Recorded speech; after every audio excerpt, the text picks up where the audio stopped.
Hi, welcome back to my channel lucky tiffins. ಇಂದಿನ ಅಡಿಗೆ cabbage pakoda. ಮೊದಲಿಗೆ ಒಂದು ಬೌಲಲ್ಲಿ ಕ್ಯಾಬೇಜ್ ಹಾಕ್ಕೊಳ್ಳಿ, ಕಟ್ ಮಾಡಿಕೊಂಡು ಉದ್ದುದ್ದಕ್ಕೆ.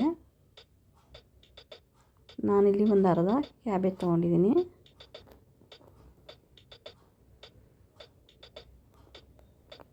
ನೋಡಿ, ಇವಾಗ ಒಂದು ಈರುಳ್ಳಿನ ಕಟ್ ಮಾಡಿ ಹಾಕ್ಕೊಳ್ಳಿ. ಸ್ವಲ್ಪ ಉದ್ದುದ್ದಕ್ಕೆ ಕಟ್ ಮಾಡ್ಕೊಳ್ಳಿ. ನಂತರ ಸ್ವಲ್ಪ ಕೊತ್ತಂಬರಿ ಸೊಪ್ಪು, ಸ್ವಲ್ಪ ಶುಂಠಿ ಚೆನ್ನಾಗಿ ಮಿಕ್ಸ್ ಮಾಡ್ಕೊಳ್ಳಿ.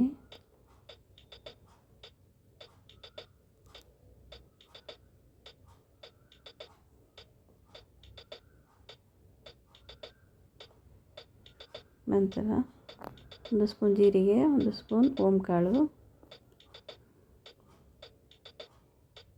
ಒಂದೆರಡು ಸ್ಪೂನ್ ಅಚ್ಚ ಖಾರದ ಪೌಡ್ರು, ಒಂದು ಸ್ಪೂನ್ ಗರಂ ಮಸಾಲ, ಒಂದು ಸ್ಪೂನ್ ಅರಿಶಿಣ ಹಾಗೂ ಒಂದು ಸ್ಪೂನ್ ಧನಿಯಾ ಪೌಡರ್ ಹಾಕ್ಕೊಳ್ಳಿ. ನಂತರ 2 ದೊಡ್ಡ ಸ್ಪೂನಲ್ಲಿ ಕಡಲೆ ಹಿಟ್ಟು ಹಾಕ್ಕೊಳ್ಳಿ. ನಂತರ ಒಂದು ಸ್ಪೂನ್ ಅಕ್ಕಿ ಹಿಟ್ಟು ಹಾಗೂ ಒಂದು ಸ್ಪೂನ್ ಕಾರ್ನ್ಫ್ಲೋರ್ ಹಾಕ್ಕೊಂಡು ಚೆನ್ನಾಗಿ ಮಿಕ್ಸ್ ಮಾಡಿ. ಮೊದಲು ಹಾಗೆ ಮಿಕ್ಸ್ ಮಾಡ್ಕೊಳ್ಳಿ. ನಂತರ ಸ್ವಲ್ಪ ನೀರನ್ನು ಹಾಕ್ಕೊಂಡು ನೋಡಿ, ಇವಾಗ ರುಚಿಗೆ ತಕ್ಕಷ್ಟು ಉಪ್ಪು ಹಾಕ್ಕೊಳ್ಳಿ. ಒಂದು ಚಿಟಿಕೆಯಷ್ಟು ಸೋಡಾ ಹಾಕ್ಕೊಳ್ಳಿ. ಈಗ ಸ್ವಲ್ಪವೇ ನೀರು ಹಾಕ್ಕೊಂಡು ಮಿಕ್ಸ್ ಮಾಡ್ಕೋಬೇಕು. ನೋಡಿ, ತುಂಬ ತೆಳುವಾಗಬಾರ್ದು, ಸ್ವಲ್ಪ ಗಟ್ಟಿಯಾಗಿ ಇರಬೇಕು.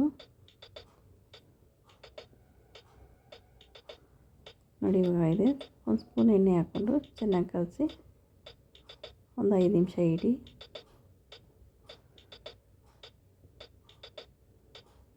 ನಂತರ ಬಾಣಲೆಯಲ್ಲಿ ಎಣ್ಣೆ ಹಾಕ್ಕೊಂಡು ಸ್ವಲ್ಪ ಕಾದ ನಂತರ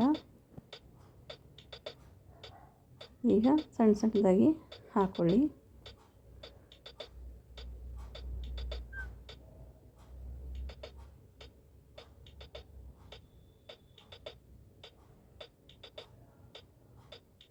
ನೋಡಿ, ನಿಧಾನವಾಗಿ ಹಾಕಬೇಕು.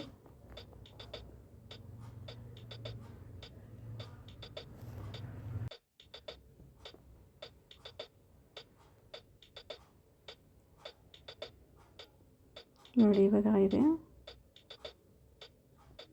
ಸ್ವಲ್ಪ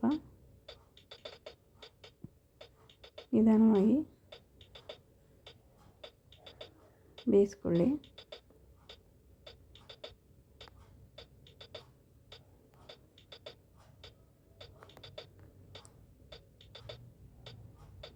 ನೋಡಿ, ಈಗ ಆಗಿದೆ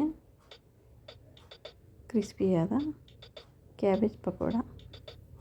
ನಮ್ಮ ಚಾನಲ್ ಇಷ್ಟವಾದರೆ ಸಬ್ಸ್ಕ್ರೈಬ್ ಮಾಡಿ, ಶೇರ್ ಮಾಡಿ, ಲೈಕ್ ಮಾಡಿ. ಧನ್ಯವಾದಗಳು.